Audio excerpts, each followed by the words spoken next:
Cette question, elle est très très importante.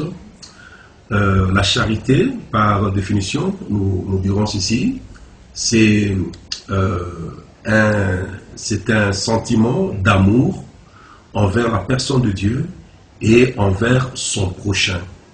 Voilà, si d'une façon beaucoup plus simple, si nous pouvons définir la charité, c'est l'amour. L'amour envers Dieu et l'amour envers son prochain. Et c'est un amour qui s'exprime au travers des actes, au travers des œuvres, au travers des comportements et aussi au travers des expressions verbales. Voilà ce qu'on peut dire à propos de la charité. Pasteur, il y a certaines considérations, n'est-ce pas, dans notre société. On croit que faire la charité, c'est peut-être aussi favoriser le mal, parce qu'on ne sait pas l'état d'âme de quelqu'un. Imaginez une maman qui est au centre-ville, elle demande, on lui donne quelque chose. Qu'est-ce que vous allez nous dire en rapport avec ça? Ah oui, ça c'est très important, j'aime bien cette question-là. C'est d'abord, comme je l'ai dit dans la définition, que l'amour s'exprime toujours. La charité, qui est l'amour, l'expression de l'amour, s'exprime toujours par des œuvres, par des actes de bienfaisance, de libéralité, etc. Alors, c'est comme ça qu'il y a des œuvres telles que l'aumône.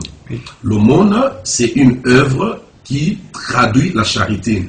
Ce sont les dons qu'on fait en faveur des pauvres. Évidemment, effectivement, il y a une interprétation qui est faite en rapport avec les aumônes. Je considère que c'est une interprétation qui n'est pas très très bonne, je vais m'expliquer.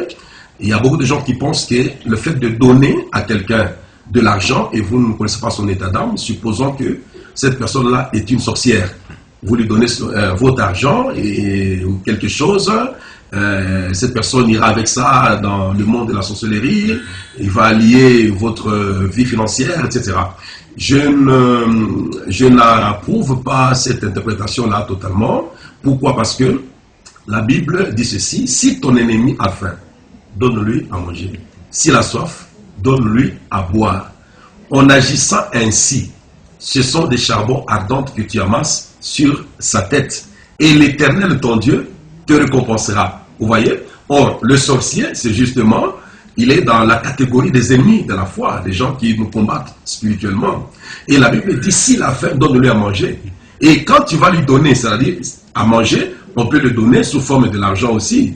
On peut donner à manger sous forme de l'argent qu'on donne à quelqu'un. Les aumônes, par exemple. Vous voyez?